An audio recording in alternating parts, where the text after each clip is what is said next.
Paul va porter dans sa chair à son tour la croix qui le mène à la véritable libération. Luc, dans les Actes, établit un parallèle entre ce que l'on peut appeler la passion de Paul et celle de Jésus dans le troisième évangile. Dans le discours d'adieu que Paul adresse à Éphèse, les rapprochements sont nombreux avec le discours eschatologique de Jésus tel que Luc le transmet, Actes 20, 29, 31, Luc 21, 8, 19. La passion de Paul est annoncée 3 fois, comme Jésus avait par 3 fois annoncé la sienne, Actes 20, 22, 23, Luc 9, 22, Luc 18, 31, 34.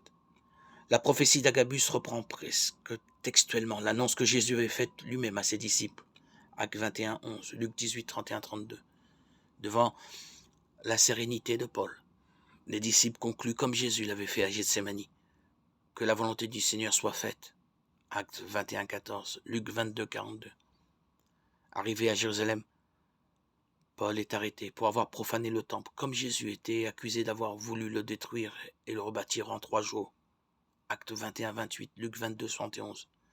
Comme Jésus, il est arrêté par les Juifs, traduit devant la puissance romaine, et au cours de son procès, il comparaît devant le roi Agrippa, descendant d'Hérode.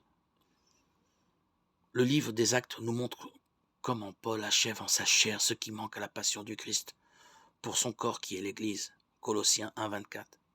En cette croix, il a acquis la pleine liberté pour annoncer l'Évangile. Luc en a tellement conscience que bien que Paul soit prisonnier à Rome, il déclare qu'il enseignait ce qui concerne le Seigneur Jésus-Christ en pleine liberté et sans entrave. Acte 28, 31.